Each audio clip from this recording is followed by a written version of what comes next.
Ladies and gentlemen, welcome to Hero Movie Podcast, your greatest source for superhero movie discussion in the multiverse. I am your host, Adam Portrais, and I'm joined by Sean Koufax. It's the end of an era. And of course, Bruce Leslie. I'm a prickly pear, and I'd like my life model decoy to have extra large man boobs, please. Extra large, not just the regular, extra. And we're here to give you guys a little bit extra, as we do every month, because it is Patreon support time, everybody. Every month, our Patreon supporters, even if you're at the $1 level on up, you get to choose what movie we watch. And this time, here were the choices that we had to choose from. Let's remind ourselves. We had a movie called Avengers Grimm, which is pretty much just the Asylum version of the Avengers without trying to get sued.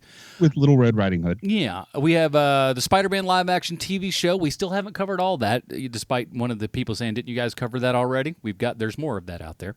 Captain America 2, A Death Too Soon. But sadly, boys, this is, like as Sean said, the end of an era. The meme is dead, and our Patreon supporters said this meme must go. So today we're covering Surrogates from 2006 off the top of my head. That's when the comic was written. I think the movie's 2009. 2009. Well, what is a 6 if not an upside down 9? Yes? And I'm just going to put this out there. I have been Pete positive for all of 2019 so far with everything that we've done. It feels like that streak ends today. So not mine. But we do want to thank I don't know if we want to thank everybody. We want to thank them for their support. Let's put it that way. We'd like to thank our Patreon supporters for the support. And do we thank them for this movie? We'll wait to the end to find out. I think Sean's played his hand a little bit. No. They've just made my job a lot harder for every month when we all try to suggest something to vote on. Yeah, exactly. It's like, if anything else, congratulations, you've given us more work. Well, as Sean has implemented on the last episode, we've got some new stuff here. We've got new ideas for you, and we'd like to have you listen to Bruce's trailer, the fake trailer, here for what's the name of Surrogates. Surrogates. Here we go. If it wants to play. In a world where Bruce Willis can actually stand, walk, and wear a bad wig, it's Blade Runner meets The Matrix meets Hudson Hawk. Strap in for a non-stop thrill ride. It's Die Hard with androids. Yippee-ki-yay, Mr. Robot. It's Bionic Woman meets the Stepford Wives meets a Seagram's wine cooler commercial. From the executive producer of Hancock and the director of Beverly Hills Body Snatcher. It's Westworld meets the Westworld TV show meets Billy Bathgate. Brought to you by the guy who married Elizabeth Banks. Nice snag, by the way, Mr. Handelman. It's the episode of Family Matters when Urkel builds a robot Urkel meets one of those episodes of Friends where Bruce Willis shows up. Co-starring the Bond girl from Die Another Day. It's the Terminator meets Short Circuit meets the whole 10 yards. Featuring Golden Globe winner and future voice of Arby's, Ving Rhames as the Prophet. It's Sixth Sense meets iRobot meets Mission Impossible 2. Based on the acclaimed comic book so good we call it a graphic novel in the credits. Do you like Nicole Kidman? Well, this movie doesn't have Nicole Kidman, but it does have James Cromwell. And everyone knows that James Cromwell is the guy you get when you don't have Nicole Kidman. Featuring the music of Wilkes-Barre, Pennsylvania's favorite band, Breaking Benjamin.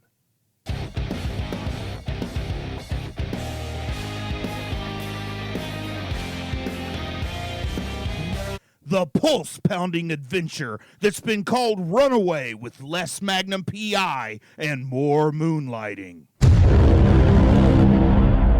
It's the film critics have called competently made, relatively predictable, and slickly presented.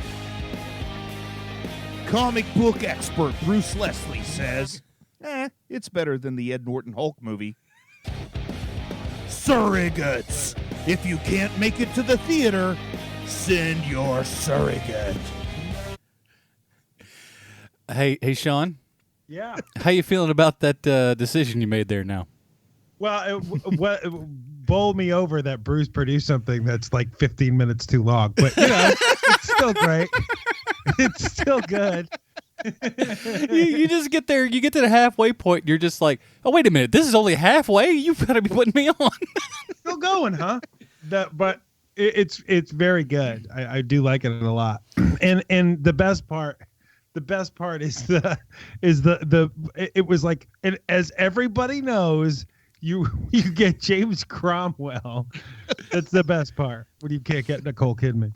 All right. Like I said, this movie's from 2009. Here's the IMDb plotline. Set in a futuristic world where humans live in isolation and interact through surrogate robots. Of a middle finger. A cop is forced to leave his home for the first time in years in order to investigate the murder of surrogates.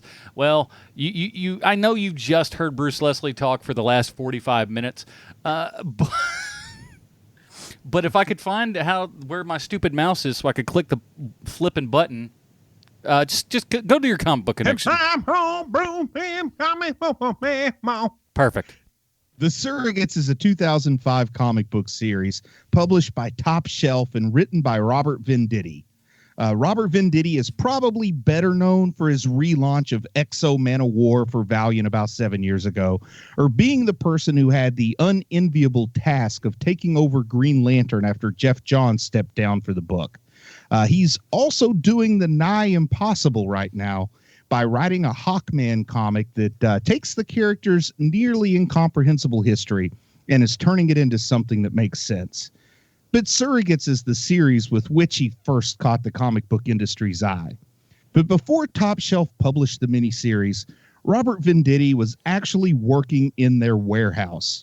This is one of those old school comic book stories, like in the 70s when a writer got sick and they would ask the pizza delivery guy if he wanted to write a couple of issues.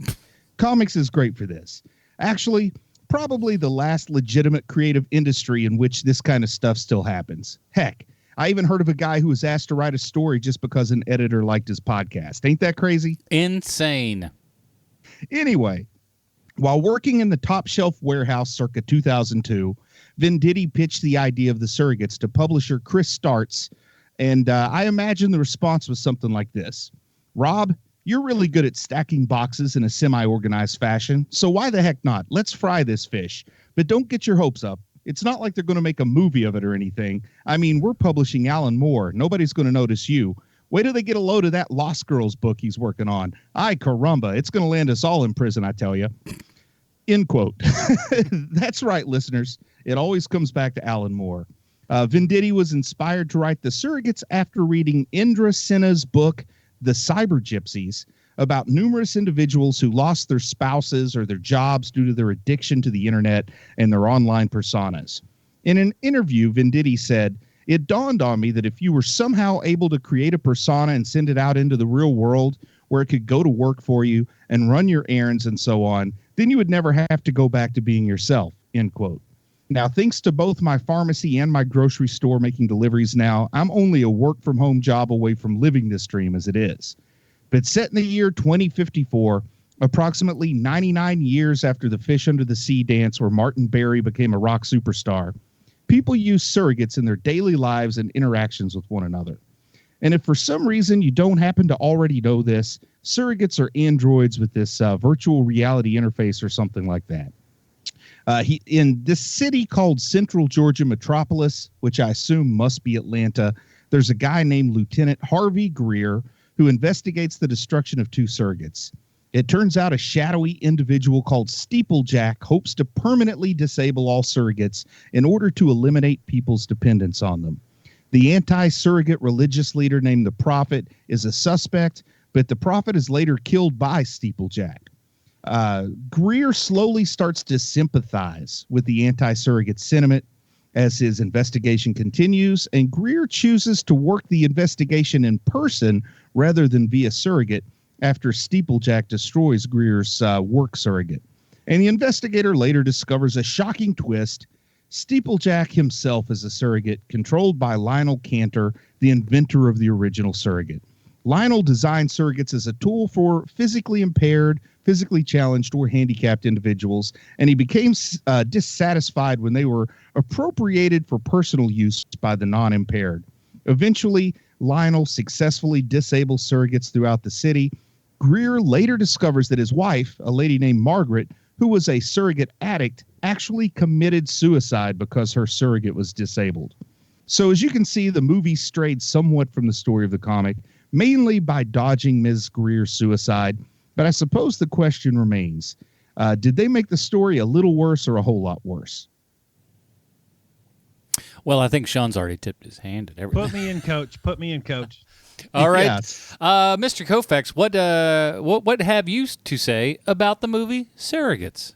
All right. So if I was going to have a quote for the poster of Surrogates, this is what it would be. If I ever had a secret I didn't want anyone to know, I would put it into the middle of the movie Surrogates because no one would ever remember it. That is exactly what this movie is. I have seen this movie now, I think twice. It might have been more than twice. I already forget 90% of this movie because that is the problem with this movie. It is competent. It is my least favorite kind of movie. Like, this movie is everything that is a massive bummer to me. I watched it because I thought it was that movie where Tina Fey wanted Amy Poehler to have a baby for her. That's Baby Mama. That's a pretty good movie.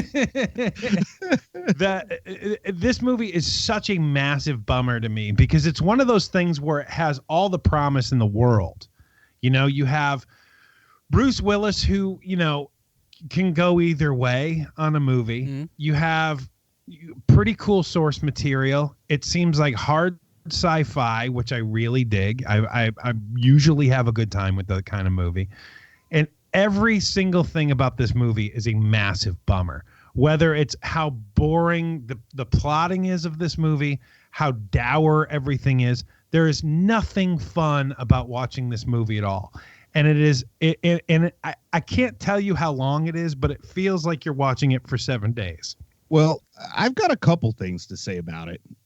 First off, I guess I would have started with Bruce Willis, but I don't know how you feel about the idea of Bruce Willis playing both the real life person and the surrogate. Like, I think to make this movie, you ought to have somebody else playing the surrogate.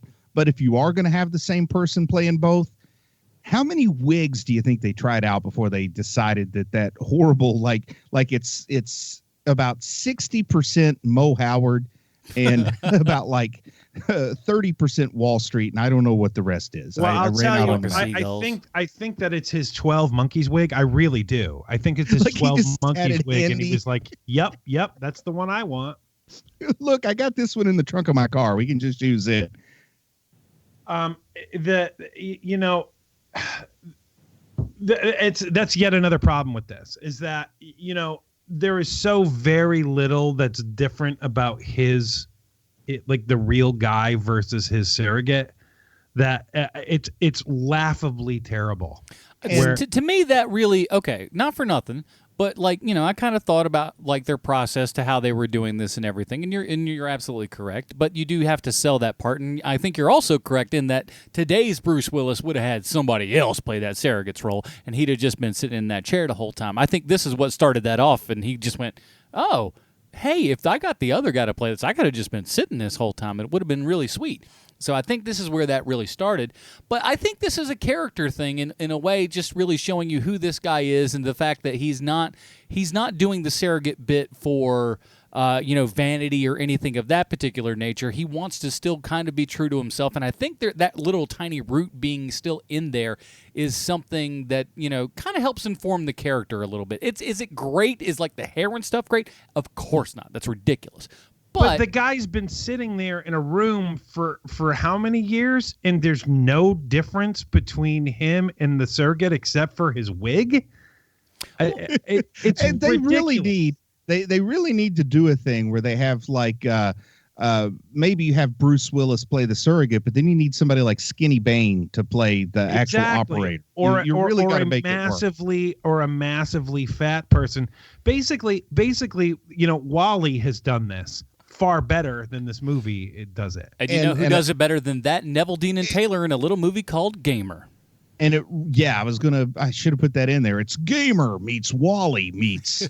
I don't know. You did need a few more of those in there, Bruce, for sure. Yeah, I know. I felt like I cut it if short. anything, it was too brisk. But and also it sort of undercuts the story with him and his wife, because it's easy for him to come out into the meat space and to walk around as his fleshy self when he looks pretty much like his surrogate, but then they really rough her up for how she looks compared to her surrogate. Very true. Now, she was in an accident, but I'll say this. One of the things that I do like about this movie is the makeup jobs, because the makeup jobs do a pretty decent job in differentiating who is a human, who is a surrogate. Like when you meet the guy who is, the fat guy that's in the little, the cubicle, your oracle, if you will, you can tell just by looking at him, not the fact that he's a big fat guy, but the fact that, he doesn't have that, robot patina on and everything. He's a human just by looking at him. I thought that was a good choice. Nobody's buying that for their surrogate. I mean, let's just put it out there, man. Other than me, nobody's buying that for their surrogate. I want to do like reverse psychology. I want people to be impressed by the real me compared to my surrogate. That's not a bad plan, and I'm sure there's somebody in there that's just like, I'm just going to get the biggest uggo I can. I'm going to play the human version. They're going to get Dan Harmon to play my surrogate, and that's how we're going to do it. You walk out and they're like, my God, wow, handsome. But they also failed to play around with the possibilities of having a surrogate in here, too. I mean, they sort of hint at it, that one part where Bruce Willis tells the lady, for all he knows, it's some guy in his operating table with his you-know-what out or something like that. Yeah. But they never actually had a character who decided to use the surrogate to express their gender identity differently than what would have been expected from traditional Hollywood. Also, we saw a couple of people with spikes in their shoulders just briefly, but I would expect that to be a bigger deal. Like, where's the person with the donkey head and stuff? Like right. I really think they should have played around with that. Where is the reptilian man? Yeah, you're right. Today somebody would be a velociraptor. You're not wrong. Exactly. Or at least, even practical decisions like 4 arms or 3 arms instead of 2. I mean, look, like there's so many problems with this movie, and it's nothing. There's nothing fun about pointing out what they've done wrong. I mean, the plotting is like, it's a completely forgettable thing. It is literally why it's my least favorite kind of movie, is that you have all of this high-minded ideals before you go into it. Let me go backwards for a second, because I've already said all this. So Bruce, I'm pretty sure that that you already know how many times you've seen this movie, because you know the guy who wrote the comic book. Is that right? I've met the guy. Don't know the guy. I've met him. He's super approachable, super nice, a good guy. Wish him all the best. But and so as do I, and I think that they did him a disservice with this movie. But Adam, can you tell me how many times you've seen this movie? This one will make twice. Oh, so you've only seen it twice? Okay. To my recollection, I mean, I saw it in the theater when it originally came out, and I saw it this time. It's the problem with this movie, though, is that it's vanilla nothingness, and it feels like one of those things where, like, man, I couldn't tell you anything about it a week from now. I know Bruce Willis is in it. I know that he kills all of the robots at the end. That's all I know. Like, I couldn't tell you anything else about it in a week from now. I totally forgot everybody who's in this movie. Oh, yeah. And it's got one twist that they execute poorly. I mean, the twist that the leader of the anti-surrogate group is a surrogate, which, right. I mean, that's kind of, you got to have that twist. There's no way around that twist. So simply having the twist isn't enough. You really got to execute it well by having to spend more time with this guy, really feeling this guy need to play up the there's some kind of emotional connection almost between him and Bruce Willis and make that reveal pay off a little bit better, but it's kind of unsatisfying when it finally does pay off. And that's another problem with this thing, is that there's nothing surprising. If you hear that there is a movie about people who have robot surrogates out in the real world, immediately something comes into your head That is what this movie is. There is no new ideas. They bring nothing new to the table except for everything that you already know what's going to happen. And it's just so boring.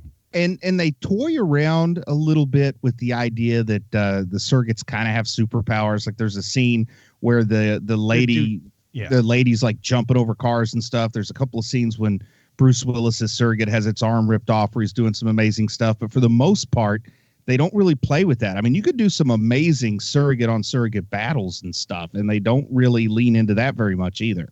Or even when he is just a regular dude and you see just how much stronger the surrogates are than him, you only see one moment of that. There's not even like, I mean, they could punch a hole through him and they don't. They decide to shake his hand hard. And like that's literally what they do. And yeah. that is such a bad choice. And like the comic kind of plays up the noir aspect and it has more of a Blade Runner influence perhaps, and it's entirely too like sunshiny and pretty and the weather's all nice. I mean, they could have had fun with this where it's like surrogates are so commonplace that they're not really even the key part of the movie. You know what I mean? Like with Blade Runner, yeah, there's replicants out there, but it's not a movie just like look how cool replicants are. It would almost be better to have this thing, like you say, to make it a bright, shiny day every day, and it's basically Stepford Wives, but with robots. Like or I guess that is what Stepford Wives is. But that's a way better idea. That is a way more interesting movie than what we have here. Yeah. And I think another thing that really drags this movie down, the concept was pitched in 2002 for a comic book. The comic book took a few years to get published, took a few years of development for the movie to come out. But by the time this movie had come out, most hard sci-fi people, most folks that fancy themselves as a speculative fiction fan or a futurist, our idea of the future is moving to a post-physical existence where the Matrix is way closer to what we would expect than actually having clunky robots. And not only having robots out there, but they're not even like replicant or life model decoy quality. I mean, you peel back their face, they look like the creatures from They Live. Yeah.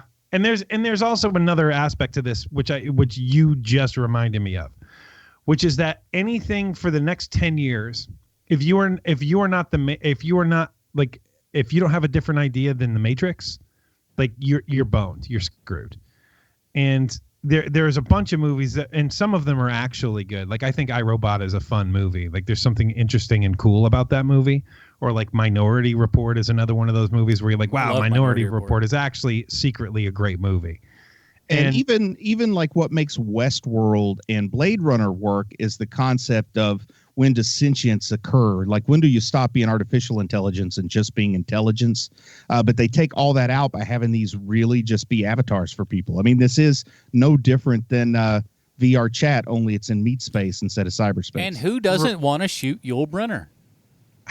We all do. Or Cyclops. I like to shoot that guy. I want to dance with Yul Brynner like she does in Future World. Anyway, there's all of the choices here. Every move that is made is good enough that it's not hilarious. Yeah, I know what you mean. You can't really laugh at it for being just incompetent or anything. Right, because it's not incompetent. This is a very, light story-wise, whatever, like from a craft perspective, it's a very competently made film. Yes. Yeah, and that's always a good sign when a reviewer says it's competently made. Which was an actual pull quote. It's competently made. They showed up for work every day and gave us something at the end. Yay! There were some ideas to play with in the movie. The comic works a little bit better too, because in the comic you kind of it came out a little early, which has something to do with it. But in the comic you get to use your mind's eye a little bit more than you do in the movie, and take the sort of tone into it. You don't have to have the line deliveries as they're given to you. You can hear it in what works best for you. And also with the comics, you can kind of go into it with, okay, this is a high concept thing where we're not supposed to see this as an actual possible future. This is just a setting in which to tell a story. But here it's like they're trying to sell us on this is what the future could realistically be like in a time where we just know that the future would not, would be post-physical, like I said before. I did look at one of those Chevys and be like, really? This is what we're still driving in the future? That car's ugly. I'm really racking my brain here trying to think of something to recommend it. And the best I can come up with is it isn't awful. Well, I would say, regardless of what sort of person you enjoy leering at, there's a lot of beefcakes and cheesecakes. I will say that's at. something that I wanted to point out. There are like, holy cow, the casting director for this is just like, bring me all of the beautiful people. Make sure that I can see all, like, oh, what a dream. If they're acting as stiff, that's a plus. Doesn't even matter. They're a surrogate, so it's all good. Just send me all the pretty people, and there are a lot of pretty people in this film. This is the most handsome police captain you've ever seen in your entire life.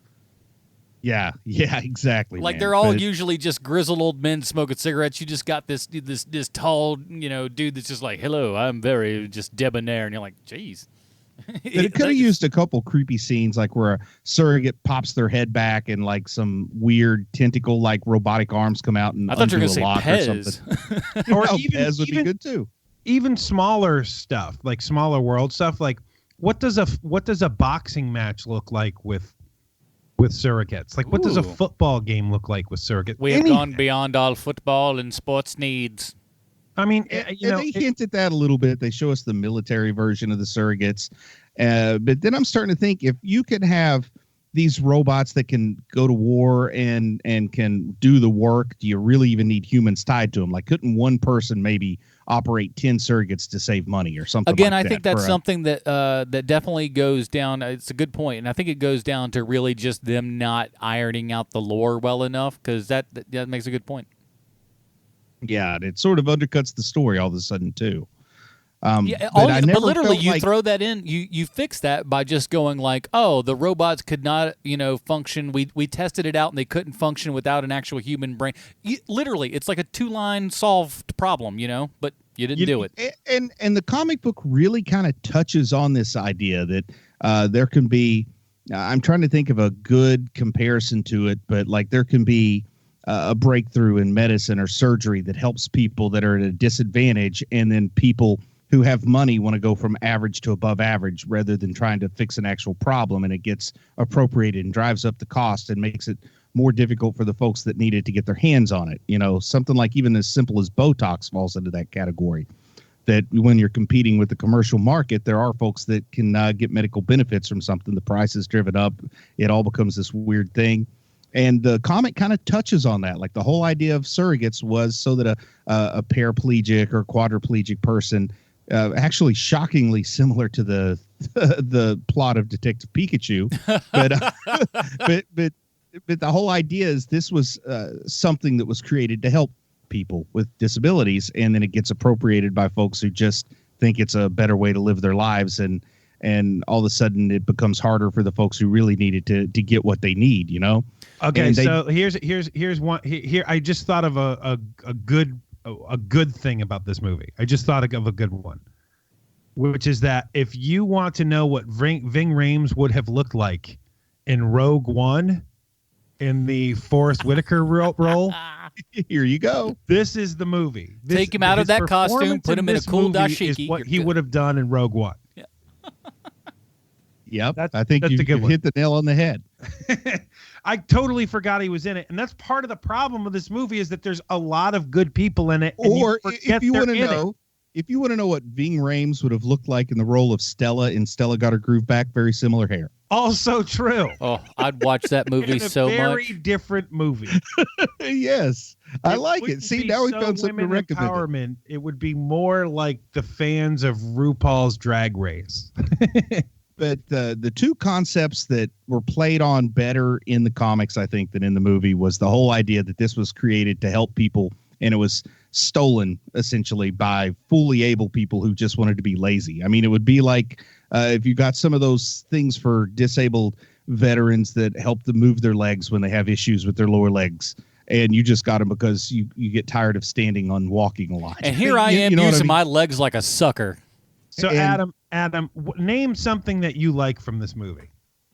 Listen, I like the whole conceit of it. The idea is actually very, very neat and interesting to me. The execution is not the best. You are absolutely correct. The idea, the germ of the story, definitely does work for me. And I remember seeing this movie in the theater, and I remembered liking it in the theater. Now, I almost purchased the Blu-ray just to be like, I liked it in the theater. It's been a decade. Why not just pick it up? And I didn't, just because it probably would have taken like a day longer shipping than I really wanted it to. So I didn't, and I watched it online and everything, and I'm glad I didn't make that purchase. Not that, it's not a movie. I think you're absolutely right, Sean. This is not a movie worth having because it's not a movie necessarily worth remembering because there's not a lot of remembrance to it. But the director's commentary makes it so much better. You should have picked up that Blu-ray. It would have been like Bruce Willis does nothing but want to sit all day long. You get a much more sound sleep when the director commentary is on during the movie. I will say this, though, because I looked it up. This came out the exact same year as Gamer, and you know what movie I do own on Blu-ray? Gamer. So Gamer. There you go. Now, I like the idea when they had Lionel, the main guy, the guy that invented surrogates, show up as a little kid so you wouldn't know who he was. I think they should have had him almost, since he created the technology, maybe put some kind of secret back door so he's just showing up wherever he wants, like you're talking to a person, suddenly they turn into Lionel, then go back to that person. I think they could have played with that a little bit. Sounds an awful lot like a movie the three of us kind of came up with, and we abandoned, but sounds an awful lot like something we've all kind of sort of thought about and wrote it. Oh, yeah, I forgot about that. It was a heck of an idea, too. Yeah. We need to get back to that. Maybe one day Maybe one day the HMP audience will know, but not until then. Look, James Cromwell's really good. I wish he was in it maybe a little bit more. I forget how great a dirtbag that guy plays. He does. In my head, the first two things I think about with James Cromwell, of course, are Babe and First Contact, Star Trek First Contact. Mm-hmm. But he really does play just a terrific dirtbag. He's played a lot of scummy guys over the years, for sure. I'll tell you something else I liked was a scene in particular when his wife is hanging out with all the beautiful, attractive surrogates, and he's stuck in his flesh suit because he no longer has his functioning surrogate. And he actually uses his own two meaty hands to just beat the heck out of that surrogate. And I could just kind of vicariously feel the satisfaction in him and his frustration mounting. And I really like that scene. And they're all doing some kind of surrogate drugs in his living room. I don't exactly know how that works physiologically, but apparently surrogates would get a buzz that they must communicate back to their operator. Or what's the point? I don't know. Nitrous. Yeah.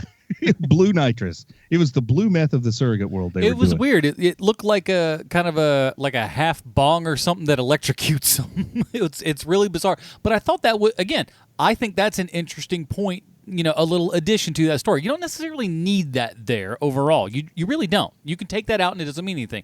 But if you keep it in there, it essentially that's pretty much saying, hey, look, these people, they are trapped in these robots, so to speak.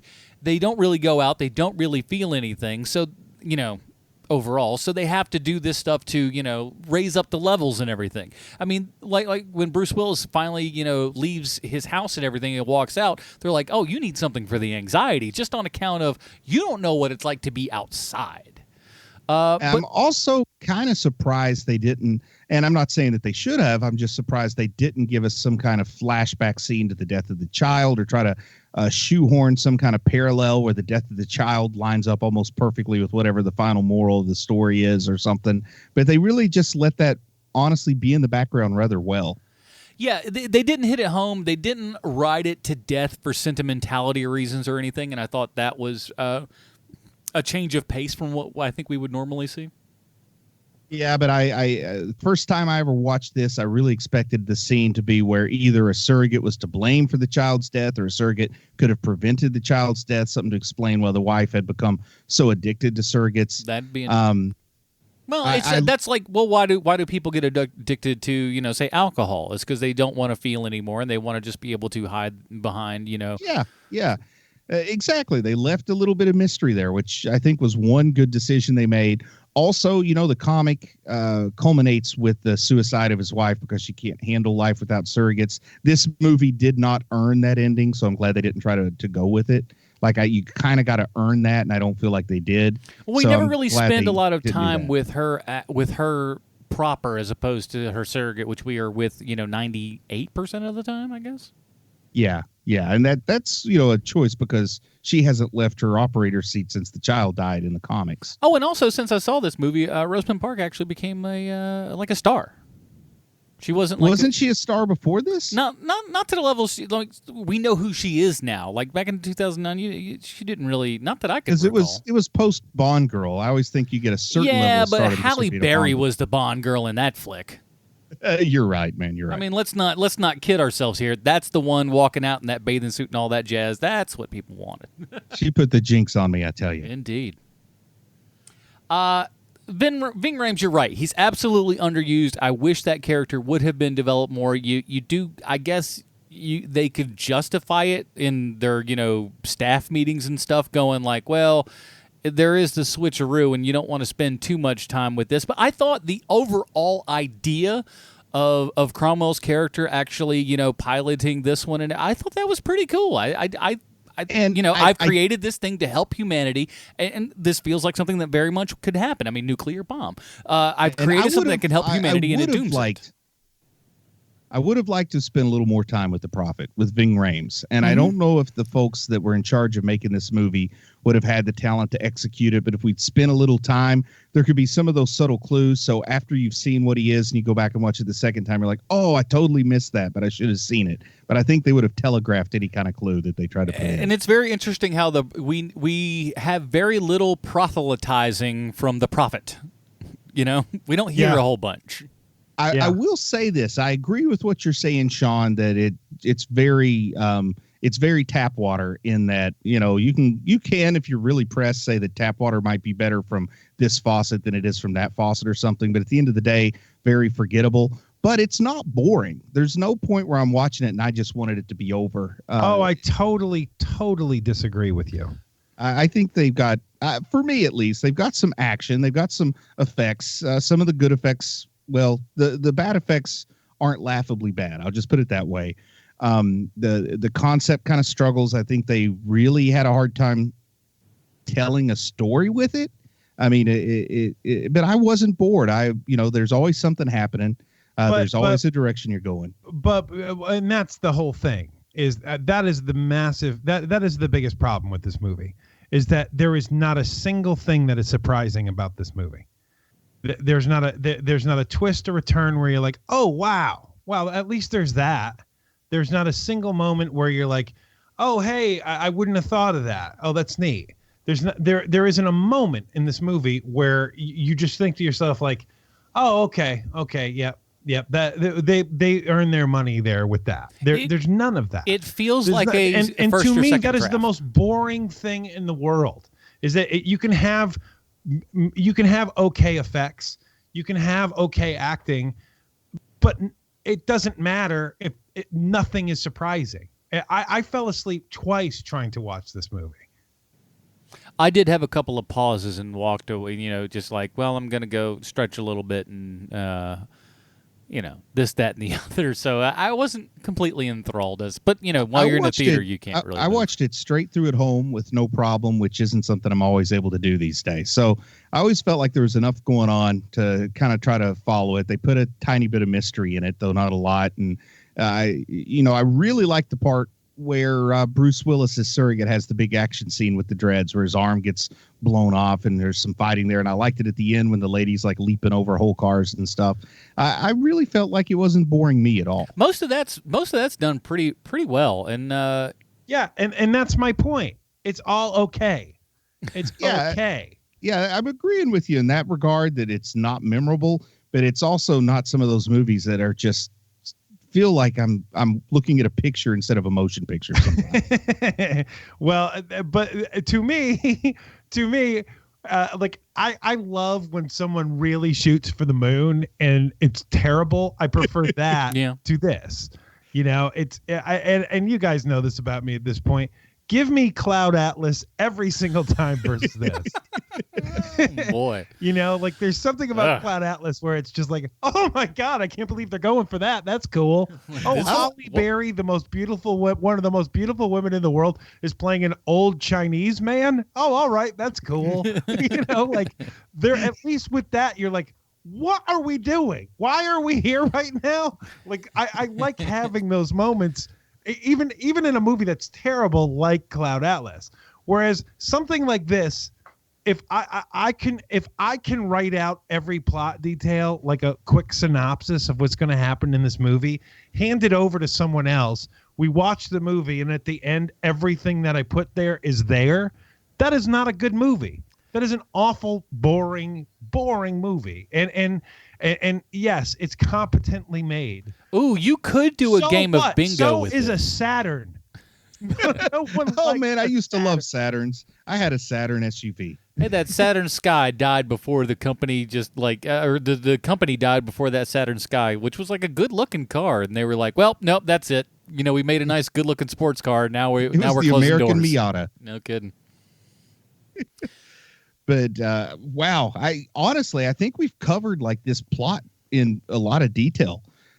They didn't talk much about the motivation for the dreads, which I don't know how I felt it. Like, couldn't they have come up with a better name than the dreads for the surrogate resistance movement? Hello, the Prophet has dreads, Bruce. What are you, stupid or something? Boy, you call yourself a writer.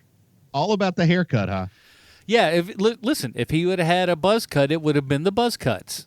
Mohawks, the Mohawks. I mean, it writes itself. If you're going to call them the dreads, then like as part of their religion, because that's really what this boiled down to more than a political movement, they all should have had to have dreads. Like I want to see, the suburban red-haired dude with dreads and stuff like you do in the real world in a college town. You guys ever, either one of you ever done any virtual reality stuff? With dreads? No, we're not with dreads, you idiot. Just because I would love some virtual reality dreads I could wear. I don't listen. That's a path we're not going down with you. I've done no VR stuff. I don't have any kind of VR unit. I think at Dragon Con I played some games that are about like Fruit Ninja level VR games. That's about it. Yeah. I have never done any of the home VR stuff, but I have done like professional VR stuff. It's just, I don't know, like to me with that, it always just seems like that could technically be a world that people really gravitate towards and kind of stick in. And, not to bring up Gamer again, but Gamer does a better job of doing that because these people are playing a game and not necessarily the rudimentary day-to-day lives. And I think that's one of the things that, really does hamper a lot of the things. It's like, I thought they could do this I saw one person doing it, but most of the people that were on the subway, when he's going back and everything, are sitting there. Who in their right mind would choose to sit in the subway with their robot on while it goes through? At least one of those people is like in one of the little containment units dealies in the subway. And that makes sense. Dock yourself, and then when you get to your destination, bing, will wake you up and you just keep on rolling. Why would they just sit in that subway? That doesn't make any... Well, the only thing I can understand about it is maybe they wanted to keep their senses turned on, so to speak.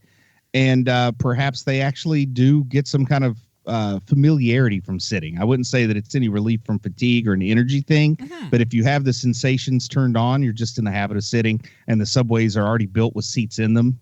So, why not use them and make the people that are in their fleshy bodies stand like a real jerk would? That is an excellent point, though, Adam. That is an excellent question. It's almost like this movie is poorly written. Like they didn't think things through. I like the whole movie does feel like a second draft for sure. When my kids build their huge Minecraft castles, they always take time to put bathrooms and toilets in them, but they never take a dump in Minecraft. So I don't know. I think it's just something people enjoy doing. You don't know what those monsters do. Those little monsters come in and poop in the night when you ain't looking. Oh, man. Now I'm never playing Minecraft again. No, not if you... Hey, it's nighttime. Are your kids still into Minecraft, Bruce? The youngest one is for sure. Speaking of which... all three bit in it at times. Yeah, and then they just kind of grow out of it. And like my 35-year-old cousin is really into it, too. So, wow. Yeah, I think it has like what we call a biphasic distribution. Really young people and then adults get back into it that just like building stuff. It's like Legos without the foot trauma. And just like Surrogates, Minecraft 10 years old this year. Oh wow. Same thing. Just and like they just had their like 10-year anniversary like this past week. So. Oh, good job by them. They're making. They're doing okay over there. That Notch fella, he got himself a little bit of bread in that departure. Woo! It's good. That's great because it's good to know that the plot of J-Pod turned out to be a real thing that worked. It's great. But knowing the real world like we do, and knowing how technology always gets applied in the real world like we do, if the world of surrogates wanted to be more realistic, everyone would just be buying a surrogate that they could keep at home and do the stuff with. You know what I mean? Why are you That's what the going investment to would work? If you have this, why are you going to work? If you I have just this, don't know. You just got to make enough money so they don't repossess your sex bot. So let's talk about that's what the new world economy is. Let's talk about that for a second. How much you figure that, like, we'll use today dollars, not future dollars. How much in today's dollars you figure one of these things cost? A, for base unit, because we do get into that a little bit. He just goes, look, all this has is speech and hearing. You want feelings, you're going to need to pay some extra money. How much for a base unit? How much for a full unit? Yeah, he's right. Talking the world of cars. It's going to be almost exactly whatever the price of a car would have been in that future economy. So you're like, and this one's like got cars, wheels. It's yeah, there are going to be some that have a I don't know, a 5-year warranty. Some that are refurbished. You're going to get like some guy died as soon as he bought it, so you get a new one for the price of a used, but it's got the creepy factor that the guy was driving it when he died. You know, it's going to get all that kind of stuff into it, but it's going to be just like cars. But they did put a number into it. It's like Dinger Zone, where what we were talking about on Dinger Zone today, where you can get the $40,000 Tesla, or you can get the $225,000 Tesla. It depends on where you're at. You can get the super sexy one, or you can get the one where you're like, oh, hey, I have a Tesla. To find out how that we started talking about Teslas, patreon.com/HMP. Boom. You're right. I think that's true. But it is interesting because they said when the big execution goes down and all that stuff, 1 billion people all had surrogates. So, we can estimate then a fifth of the world's population is on this train. I just want to know what kind of crazy Wi-Fi they're getting to where they can talk to all these bloody things at once. I can't even get 5 bars, walking down the street. Well, just think of it. It's going to work on a technology similar to GPS, where the network doesn't send large amounts of data, but what it sends is crucial kind of thing. Because, how many cars have GPS running at once? It's going to be the same thing. How many cars have Sirius or XM radios running at once, or even a regular radio for that matter? I think it ends up being something like that. Yeah, but are those necessarily, like, depending upon what you have and everything, are those super two-way for to that level? I wouldn't think so. But, that's the everybody future, has so something in their whatever. pocket that is super two-way and has nearly unlimited data and is getting pretty good reception almost anywhere you are now. So, think of it as a cell phone encased in the body. Just think of it that way. All right. That's fair. Only you can't play Candy Crush on it. No Candy Crush. Listen, you don't know what they do when they take their shirts off. We saw no robot shirtless in this, so who's to say? Well, we did see surrogate makeout session. I was kind of curious, like, how far you can go and also what's the point. It's like there are video games like Leisure Suit Larry when I was growing up. There are video games where you can be a character who gets his naughty bits up against other people's naughty bits in a video game, but how fun is that really? So I kind of wanted to know if this surrogate on surrogate thing was actually wired into your brain so you had full sensation. What are they going for here? Like, you know what I mean? Like, well, do they have all their bits and pieces, are you asking? Yeah. Not only do they have all their bits and pieces, even if they had just like bar scanners and barcodes that could go up against each other and send that experience back. What if it's like plugging in a USB? Playing with 2 G.I. Joe dolls where they get a little carried away with the wrestling, if you know what I mean. They're just going at it. It's USB plug-in. That's all it is. You just plug one USB to one USB, and it's like, oh boy. Because where are the surrogate brothels at? Well, yeah. There's a lot of... I like the idea of the weapon. I will say that. I thought that was kind of a a neat little MacGuffin that they're kind of going after and everything. Again, I think a lot of this movie feels like a pretty solid first draft, but they really needed to get through and, massage it, take out the, crap and amp it up and, this level, a little more emotional payoff over here and things oh, of that man. nature. And not once did we compare it to Ready Player One versus the virtual space and the real space. Trying to think about how at least there's like that one scene in Ready Player One that's like really, really good. Oh, I like a lot of stuff about Ready Player One, but also it realizes that the future is going to be post-physical. You know what I mean? Yeah. And they also have the cool looks. Like one person looks like a World of Warcraft orc, for example, and people are having unnatural hair colors and stuff like that. They just look at them and just go like, "Oh, it's Gary." And they had the obligatory shot. There's like one shot of 3 modified surrogates walking beside each other and not another one the whole movie. And that one shot just actually drug it down. Like, why are these people doing it and no one else? Like, I think you're better off putting either a lot of it in or none of it in, but not that weird one shot. There wouldn't be that many vanilla surrogates out there. I think that you're right. I mean, people just look at people now. People look in their regular bodies will do just, the most unbelievable thing. You're like, wow, somebody did that. And they do it. If it had nothing to do with their body and only, their, trapper keeper, if you will, they're going to do whatever they want to it. And, I don't know how much it would cost, but I think I've reconsidered. My surrogate would be Chris Farley in the Chippendale Dancer costume. Can I say something? I just recently it was up as a suggested video on YouTube, and I was afraid to click on it because over the years, the music rights have lapsed and everything, and they put in another one, and it doesn't work if you don't have the right song in there. And I'll say this, the one that's on YouTube from SNL, correct music and everything, so I can watch that sketch again. Still hilarious. It's like a before and after of my life watching that video. I want to see you with that teased hair. Oh, man, I was crazy about Swayze once. No kidding. Oh, by the way, again, I don't know why it all comes around this time, but this is also the Roadhouse anniversary. Did you know that? That's also a case. Oh, man. The cooler scene is the best. Oh, man. I remember watching Roadhouse on HBO with one of my friends once, and my mom walked in during that one scene. You just don't want your mom to walk in. Shirtless men smoking cigarettes, practicing karate? If only. She was a bit of a Swayze fan, so she heard Swayze was on TV. She's going to come watch it. And then boom, it's the scene. And oh, boy, you know the scene. He said, pain don't hurt, Mama. It's okay. All right. Before we get down to our final grades here and everything, we have to ask ourselves one of the most important questions anyone can ever ask themselves about their life or anything else is how in the world does this movie relate back to Sylvester Stallone? Thank you, Adam. I have a prepared statement. Bruce Willis and Sylvester Stallone used to be friends until Bruce Willis asked for more than $1 million for working 2 days on Expendables 3. Phew. Sylvester Stallone very publicly went to Twitter, and I'm paraphrasing here, told him to go screw. Bruce Willis reminds me of Harrison Ford these days because the only reason why either of these guys do movies anymore is money. And there was a time when Bruce Willis was my favorite actor. He had a sense of humor, he could do action, and boy, could he act. He always had some issues, like when he was on the set of Die Hard with a Vengeance, and when a reporter asked him why movies cost so much, he said, because the crew. The crew cost so much. It's true, he did. Oh, Lord.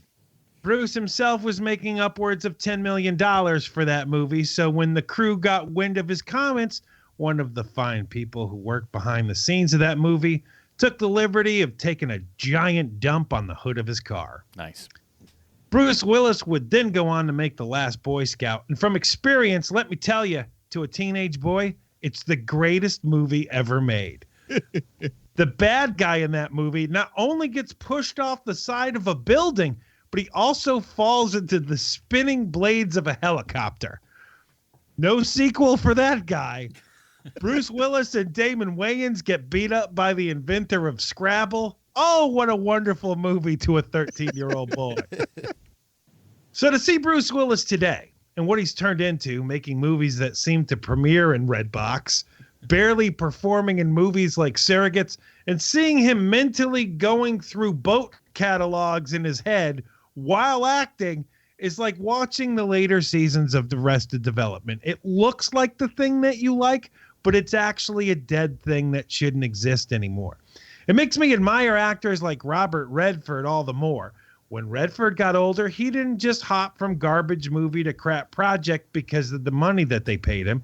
He did projects that interested him. He directed. He built a film festival. And he would definitely never star in the movie The Whole 10 Yards.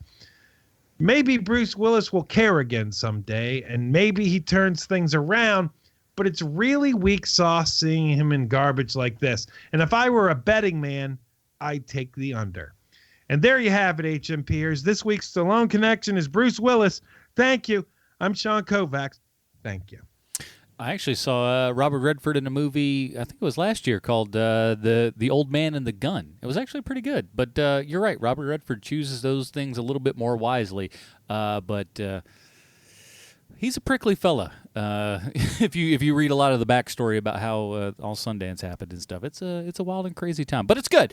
All right, so let's get down to it. Here at Hero Movie Podcast, we have our own patented Robin rating system. If you'd like to check that out, head on over to facebook.com/Hero Movie Podcast. It's right there at the top of the page, and while you're there, throw it a like. Why don't you? I'm throwing up little memes all the time because I've got nothing else better to do with my life. Bruce, what is your Robin rating for Surrogates? Oh boy. Now the question is, how high can I push this rating? How high can I push this rating and not have everyone turn on me? Like there's a certain level where it's going to be capped. And after that, they're going to think I'm almost like insulting the movie by giving it a sarcastic high rating.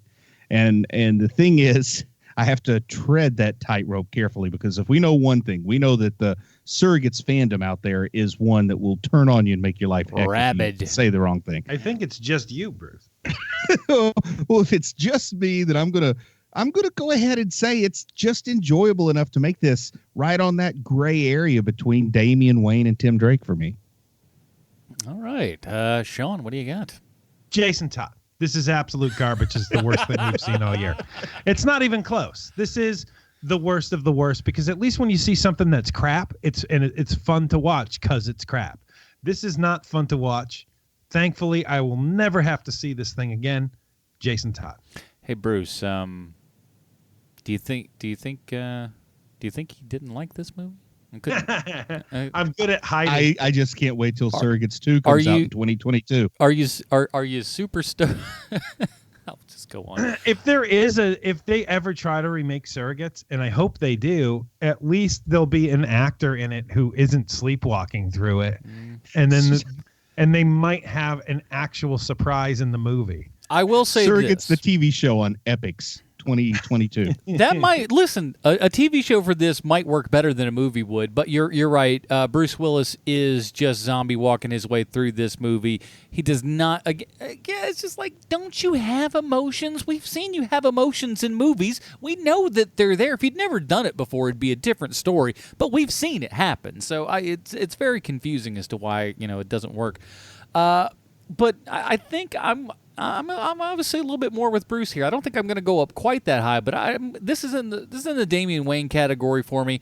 I think there's a lot of things here that were pretty interesting and certainly weren't super pervasive in our lives. What's interesting about this movie? I'm about to tell you. Thing that's interesting. I'm about to tell you, because back in 2009, we were not inundated with like social media and everything as we are today.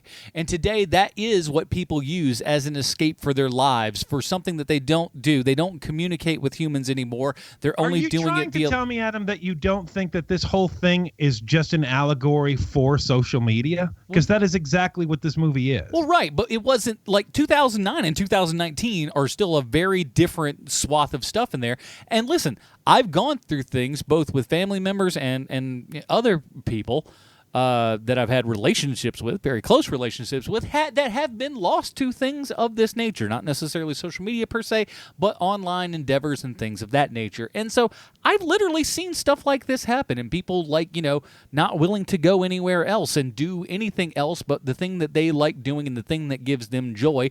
It's a type of drug in a way. It really is. Hey, I've lost several South Korean friends to StarCraft. These things happen. StarCraft kills people. We all know that. If you've read any of the literature, you'd know. But Look, it's not a great movie. It's not as good as I remembered it. Damian Wayne. But my guess is next week we're going to have, do want to say thank you to everyone over at patreon.com/HMP for killing the meme. You've done it. I hope you're proud of yourselves. Clearly, Sean's super happy about it. Yeah, thanks. But next week, everybody, we're headed back into the theater. And you're going, wait a minute, there's no Marvel movies out, no Spider-Man's coming. What are you talking about, Adam? We're going to go see the anti-Superman movie, Brightburn. It's produced by one James Gunn. I don't know if you've ever heard of that guy before. Pretty good. We're going to check that out next weekend. So, Bruce, in the meantime, where can we find more of your work on the internet? I want people to go on over to Amazon.com. I want you to look for, let's say, Chubby Wizard, Wrath of the Manticore. That's a book you can't go wrong with if you love fantasy. If instead of fantasy, you want something that's more dramatic and really tugs at the heartstrings, built in the real world, super gritty and realistic, look for Nerdspawn Genesis. You're not going to find anything more noir than that. Now, Sean, in a couple months, is there some television show that's hitting the airwaves that people might want to watch because we might be involved in something tangentially related to that program? Not only one thing, but I think there's going to be two things, correct? Eventually, yeah. Yeah. I don't know does the other one have a date yet? Oh, you're talking about that Pennyworth on Epix? No. Oh, my Lord. One of them has an August 4th date, but that's not Pennyworth on Epix. I got to get back to you on that one. No, okay, we'll figure out what the other one is. But we got two new podcasts coming down the pipe and not too awful long here, so keep a lookout on that. But Preacher, right? Right. One of them is Preacher, which I am not looking forward to the fourth season. I'm not going to be as angry as I am this week because it's more of like sad. Like, man, we're on the fourth season. And hey, by the way, it's still not where I want it to be. And you know what like popped up in my timeline today, Sean? What?